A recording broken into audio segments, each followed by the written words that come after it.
Bonjour à tous, j'espère que vous allez pour le mieux. Je suis super heureux de vous recevoir pour la première fois en vidéo dans le podcast et ça fait vraiment super plaisir.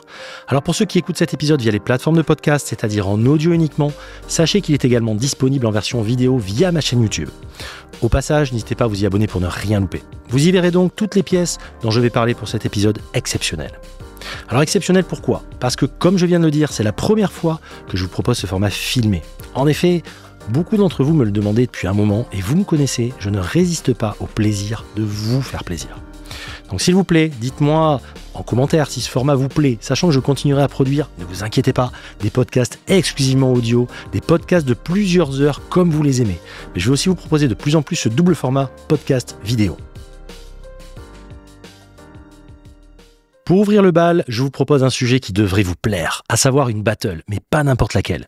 On va comparer deux écoles, à savoir celle du vintage, du vrai, celui qu'on aime, celui qui patine, celui qui tropicalise, celui qui est fragile aussi. Et on va le confronter avec le monde des rééditions de modèles des belles années. J'ai nommé les années 60-70 par exemple. Et on va explorer les questions qu'on se pose tous en tant que collectionneurs. Faut-il mieux porter du vintage, du moderne, de la réédition ? Peut-on avoir une collection qui mixe les deux ? Est-ce dangereux d'acheter et de porter du vintage ? Est-ce que c'est dangereux pour le porte-monnaie, mais aussi côté fiabilité ? Quid de la disponibilité des pièces en cas de casse ? Les rééditions sont-elles legit ? Vous voyez, je vous connais bien. Autant de questions auxquelles je vais tenter de répondre dans cet épisode. Et quoi de mieux pour y répondre que de vous faire une vidéo agrémentée de pièces vintage et modernes de ma propre collection. Et à la fin, je vous donnerai mon verdict. Vous êtes prêts ? C'est parti.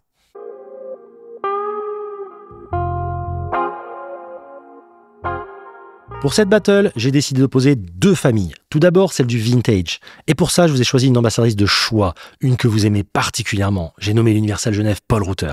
Avec son beau cadran tropicalisé, je sais que vous l'aimez celle-là. Alors pour ceux d'entre vous qui ne connaissent pas encore la fabuleuse histoire d'Universal Genève, je vous invite à écouter l'épisode 48 dans lequel je vous replonge dans l'épopée fascinante de la marque. J'y évoque d'ailleurs l'histoire de la naissance de cet incroyable Paul Reuter qui fut dessiné par un certain Gerald Genta, alors âgé de seulement 23 ans. En effet, au début des années 50, la compagnie aérienne scandinave SAS effectue un vol expérimental et c'est la première fois qu'un avion parvient à rallier Los Angeles à Copenhague en passant directement au-dessus du pôle Nord. Ce n'était pas rien à l'époque. En effet, l'action de la température et des champs magnétiques élevés faussaient dans le meilleur des cas ou endommageaient gravement les instruments de pilotage, fournissant alors des résultats erronés. En novembre 1954, ce vol inaugural de plus de 2600 km durera 27 heures et 15 minutes avec une escale de ravitaillement en pleine toundra de Winnipeg au Canada. Au poignet de chaque pilote, une Universal Paul Reuter. Et vous voyez, c'est précisément cela que n'importe quelle contemporaine ou réédition ne pourra jamais offrir, à savoir le sentiment de posséder un morceau d'histoire de l'horlogerie au poignet, un fragment de l'époque comme une time capsule. Mon exemplaire daterait de 1957 et affiche une patine chocolat que personnellement j'adore. Elle semble n'avoir jamais été polie et porte les stigmates du temps. Elle a également, et c'est très rare, son plexi d'origine, ou en tout cas, son plexi avec la loupe comme à l'origine, car c'est vraiment quasi impossible à trouver de nos jours. Et justement, ça me fait venir à un point sur lequel je souhaite vous sensibiliser. Avoir une vintage au poignet, c'est cool, mais ça n'est pas sans contrainte.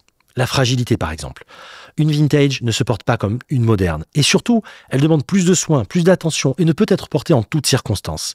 Les pièces aussi. En effet, avant de vous lancer dans la quête d'un modèle en particulier, je vous conseille de vous renseigner auprès de votre horloger par exemple, au sujet des pièces de rechange, de leur prix, de leur disponibilité, car parfois, il peut y avoir de sacrées surprises. Côté précision en revanche, je vais faire tomber un faux débat. La majorité des vintage bien révisés et réglés seront au moins aussi précises que n'importe quelle moderne. C'est souvent un peu plus fragile, mais c'est hyper fiable.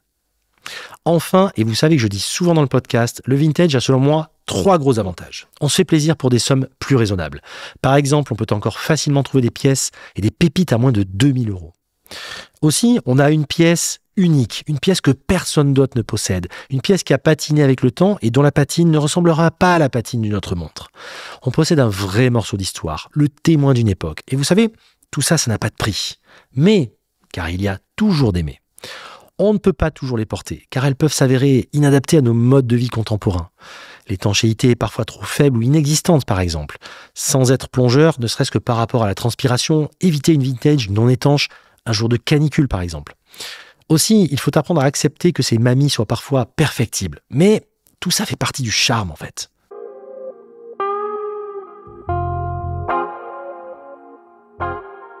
Pour finir, voici mes conseils pour qui veut acheter du vintage. Tout d'abord, lisez, regardez, essayez et fixez-vous sur un modèle.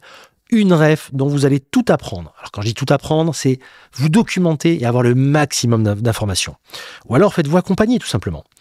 Une fois cette connaissance acquise, cherchez, essayez encore et comme je le dis toujours, pensez à acheter le vendeur. Ça paraît évident dit comme ça, mais ne sous-estimez pas ce conseil. Quand il y a un doute, il n'y a pas de doute comme on dit toujours. Ensuite, n'hésitez pas à payer le bon prix. Cela veut dire ne pas chercher systématiquement le moins cher. Une belle pièce répond aux critères et à la demande du marché. Une belle pièce en dessous du marché cache forcément quelque chose. Donc, ne rêvez pas et cherchez le bon prix. Le prix s'oublie, la qualité reste. Et surtout, lancez-vous tout d'abord pour commencer sur des petits prix, des petites pièces pour commencer. Vous n'avez pas fait de la Formule 1 sur circuit le jour de votre permis. Ben là, c'est la même chose. Ok ? Allez. Passons maintenant côté moderne et réédition.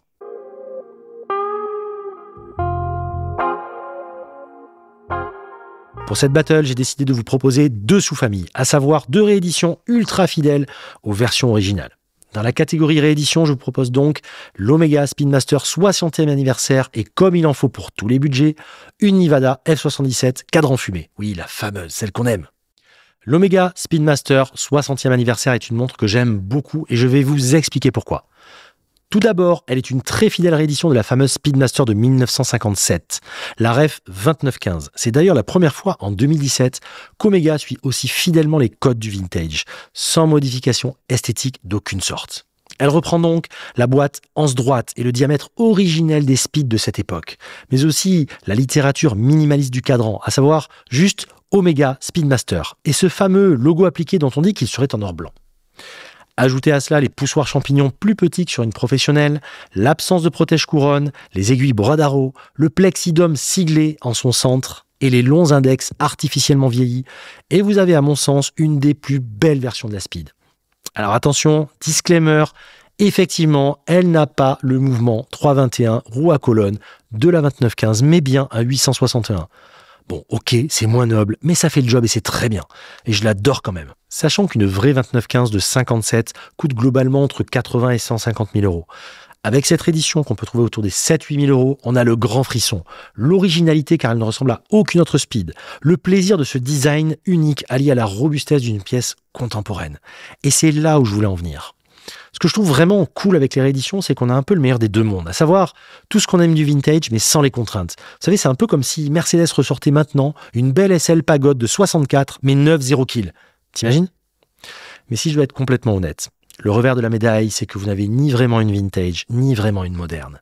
Surtout avec ces vieillissements artificiels de cadran et de lumi qui veulent ressembler à du tritium et même parfois à du radium qui aurait patiné. Et justement, la patine, parlons-en. Ce phénomène de jaunissement parfaitement lisse et homogène sur les rééditions a eu pour conséquence de parkériser, comme pour le vin, l'aspect du tritium vieilli dans la conscience collective, donnant par effet de contagion des patines toutes jaunes coquilles d'œufs ou crème brûlée à toutes les vraies vintage qui ont été relumées par la suite. C'est donc devenu une sorte de standard. Ceux qui ont connu le vintage avant cette mode ne pourront que confirmer mes dires. Le tritium ne vire pas toujours vers un beau jaune coucher de soleil, lisse et instagrammable. Non, parfois c'est vert, c'est marronasse, c'est moche, c'est dégueulasse. Mais c'est aussi ça le vintage, ce sont des balafres qu'on aime. La deuxième réédition que je voulais vous montrer est la fameuse Nevada F77, ici en version cadran brun fumé. Objectivement, c'est une grande réussite et ici, Guillaume Lédé a parfaitement réussi à combiner le meilleur du vintage avec les améliorations techniques du moderne. Pour reprendre l'analogie, une Mercedes Pagode SL, oui, mais avec l'ABS et les airbags. Il ajoute donc un beau saphir bombé, une boucle fiabilisée et moins fragile que l'original en tôle emboutie et des maillons vissés en lieu et place des simples goupilles d'origine. Et tout ça pour un budget hyper maîtrisé, 1390 € de mémoire. Ce genre de pièce est parfaite pour celui qui aime le vintage, mais qui ne se sent pas encore de s'y aventurer. Car oui, le vintage, ça s'apprend. N'y allez pas sans lumière ou sans avoir fait vos devoirs. Donc pour résumer, les avantages des rééditions, ça a le style du vintage, mais sans les éventuels soucis, ou du moins sans la charge mentale que peuvent avoir certains. En bref, on peut les porter en toutes circonstances sans se poser de questions. On peut aussi parler d'avantages avec l'étanchéité, la robustesse, la disponibilité des pièces, le côté no-brainer. Mais, car il y a des mais, comme pour le vintage. Le problème, pour moi, c'est qu'il y a quand même une uniformisation du style, une uniformisation des patines, un caractère artificiel, un manque d'ivresse, parfois quelque chose d'un poil aseptisé.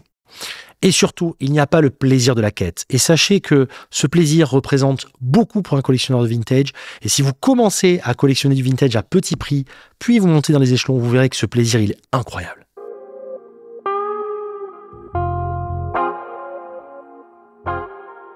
Vous l'aurez compris, il n'y a pas de gagnant dans cette battle. Je sais, vous êtes déçus, mais bien 2 types de pièces que je ne saurais que trop vous conseiller de mixer dans vos collections.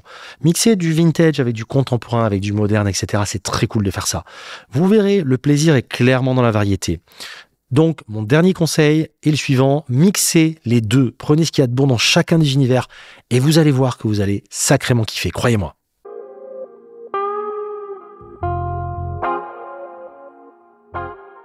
Nous arrivons à la fin de cet épisode un peu spécial. J'espère qu'il vous a plu. Si tel est le cas, je vous invite à liker, commenter, partager et s'il vous plaît, pensez à mettre une note 5 étoiles sur Apple Podcast ou Spotify par exemple. Ça ne vous prend qu'une seconde et ça aide tellement la chaîne à progresser et puis ça me donne de la force. Comme d'habitude, vous pouvez me contacter par mail à l'adresse contact@demontrezvous.com ou en DM via le compte Insta Démontrez-vous. Et n'oubliez pas de vous abonner à la chaîne YouTube. Et enfin, comme chaque vendredi, voici venu le temps de notre adage fort à propos. Mais écoutez plutôt. Ce n'est pas l'esprit qui fait les opinions, c'est le cœur. Montesquieu. Je vous laisse méditer là-dessus. Je vous dis à vendredi prochain, comme d'habitude, dès 6h. Et surtout, portez ce que vous aimez. Ciao!